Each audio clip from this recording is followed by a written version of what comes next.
edaran dengan pikiran yang jernih dan hati yang paling dalam untuk membuat surat edaran tanpa intimidasi ataupun tekanan dari oknum atau pihak tertentu. Saya ini menyampaikan kalau Bapak mengeluarkan surat edaran ataupun merevisi agar berlandaskan ideologi Republik Indonesia yang kita cintai sesuai Pancasila, yaitu sila kelima, keadilan sosial bagi seluruh rakyat Indonesia. Pak Wali Kota yang terhormat, sebelum Bapak menerbitkan surat edaran kami, dipertemukan kami di kantor Lurah Sidorejo, Medan Amplas. Kami hadir seluruh pedagang daging dan Bapak Camat, Lurah, perwakilan dari kantor Wali Kota, Muhammad Sofian, tokoh masyarakat dan oknum yang mengucapkan tidak boleh berdagang daging dan rumah makan BPK Kasbata Kaskaro. Dan hasil musyawarah kami, Pak, dengan mengucapkan Muhammad Sofian tidak ada larangan jualan daging, hanya mengucapkan mundur dan berjualan di halaman masing-masing. Dengan kebijakan musyawarah kami sepakat pedagang daging menanggapi mundur. Setelah itu, Pak, saya capai ke semua, Pak, ya. Setelah itu keputusan selesai, kami siap menjalankan. 2 hari kemudian, Pak, virallah video itu, Pak. Setelah kami musyawarah di kantor Lurah dengan sepakat pedagang, virallah video, Pak. Video yang mengucapkan melaksanakan sweeping 3 kali 24 jam. Pak Wali Kota yang terhormat, harus video itu ditindaklanjuti supaya masyarakat Bapak kami damai dan sejahtera. Terima kasih kepada Pak Wali Kota dan yang hadir semua di sini. Ya, teman-teman, warga Medan masih membahas dan juga pemerintahan Medan membahas bagaimana dengan penataan daging non halal termasuk daging babi di Kota Medan, teman-teman. Karena sudah sempat dikeluarkan surat edaran tersebut. Jadi ya kalau hanya sekedar dicabut kembali berarti ya tentu pemerintah Kota Medan malu dalam hal itu. Ya, makanya ini dibahas lagi, direvisi lagi, dicari jalan keluar lagi supaya diterapkan lagi. Ya, surat edaran itu mungkin bunyinya nanti akan berbeda dengan yang sebelumnya. Nah, ramai-ramai teman-teman warga Medan ya dalam pertemuan, dalam rapat itu memberikan masukan-masukan kepada Wali Kota Medan ketika membuat satu ya istilahnya kebijakan, maka tentu harus dilihat dari berbagai macam aspek sehingga tidak terjadi keributan, tidak terjadi kegaduhan di tengah-tengah masyarakat. Nah, teman-teman, ya kita masih menunggu nantinya ke depannya bagaimana dengan tindakan yang dilakukan oleh pemerintah Kota Medan, ya khususnya Wali Kota Medan, untuk memberikan rasa keadilan bagi warganya terhadap kebijakan yang dilakukan. Sebenarnya teman-teman, ya masih banyak persoalan-persoalan di Kota Medan itu, apalagi Medan ya baru saja selesai mengalami bencana. Harusnya pemerintah lebih fokus untuk menata ulang bagaimana dengan warga-warga yang sudah terdampak bencana itu. Ya tentu mereka baru memulai kehidupan mereka, bisa saja ya pekerjaan mereka hilang, bisa saja rumah mereka hilang atas longsor dan lain sebagainya. Tentu disitulah peran penting dari pemerintah sebenarnya untuk bisa membantu masyarakat yang kesusahan seperti itu.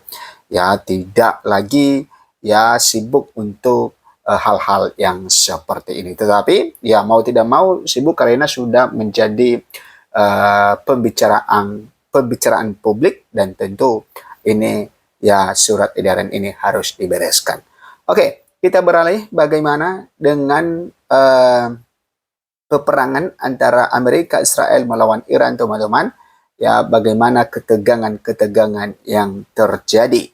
Nah, di sini dikatakan rangkuman ketegangan Amerika Serikat Israel versus Iran, ya, kronologi serangan, balasan, jumlah korban dan kerusakan fasilitas umum. Nah, kronologi konflik. Pada tanggal 28 Februari 2026, militer Amerika Serikat dan Israel melancarkan serangan udara dan rudal yang menargetkan pangkalan militer, fasilitas pertahanan, serta struktur kepemimpinan Iran dalam operasi militer bersama yang disebut Operation Lions Roar. Ya, serangan ini memicu balasan dari Iran yang melancarkan gelombang rudal balistik dan drone ke wilayah Israel, pangkalan militer Amerika Serikat dan negara sekutu di kawasan Teluk sebagai respon atas agresi tersebut.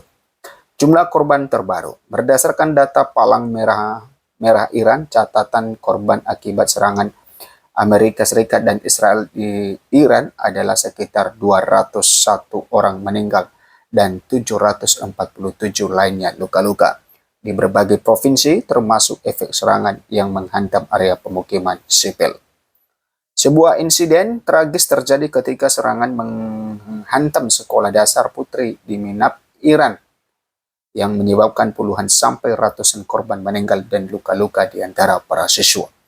Dalam serangan balasan Iran, rudal Iran menghantam kawasan Tel Aviv di Israel, yang menyebabkan korban meninggal dan puluhan luka-luka di antara warga sipil. Sementara serangan Iran juga menimbulkan korban di bandara dan fasilitas umum di negara Teluk seperti Uni Emirat Arab. Laporan meninggalnya pemimpin Iran dan mantan presiden Iran. Media pemerintah Iran dan sejumlah laporan internasional telah mengonfirmasi bahwa pemimpin tertinggi Iran, Ayatollah Ali Khamenei, meninggal akibat serangan gabungan Amerika Serikat dan Israel yang menghantam kompleksnya di Tehran. Khamenei yang menjabat sejak 1989 dikabarkan meninggal bersama beberapa pejabat dan anggota keluarganya setelah serangan tersebut. Beberapa laporan media lokal juga menyebutkan bahwa mantan Presiden Iran Mahmoud Ahmadinejad turut meninggal dalam serangan di Teheran.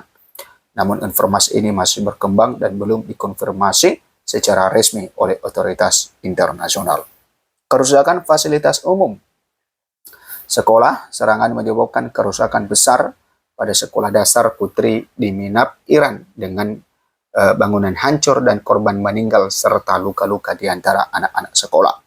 Rumah sakit termasuk Gadi Hospital Teheran, laporan dan dari media dan saksi mata menunjukkan kerusakan signifikan pada Gadi Hospital di Teheran. Akibat dampak serangan udara, bangunan rumah sakit rusak, pasien dievakuasi, dan operasi medis terganggu karena ledakan serta reruntuhan di area fasilitas kesehatan tersebut. Bandara dan transportasi. Serangan juga berdampak pada fasilitas bandara sipil di kawasan Teluk, termasuk kerusakan pada terminal bandara di Abu Dhabi dan Dubai dengan pembatalan penerbangan dan gangguan layanan akibat kondisi keamanan. Infrastruktur sipil lainnya, ledakan rudal balasan Iran juga menghantam perumahan dan bangunan sipil di kawasan Israel, menyebabkan kerusakan dinding, kaca pecah, dan gangguan operasional fasilitas umum. Penutupan Selat Hormuz dan dampak global.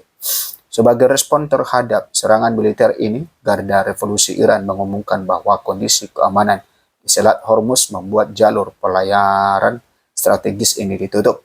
Dengan peringatan kepada kapal-kapal agar tidak melewati selat, penutupan ini berdampak besar terhadap perdagangan minyak dan gas global, karena Selat Hormuz merupakan jalur transit penting bagi pasokan energi dunia. Dampak dan reaksi internasional.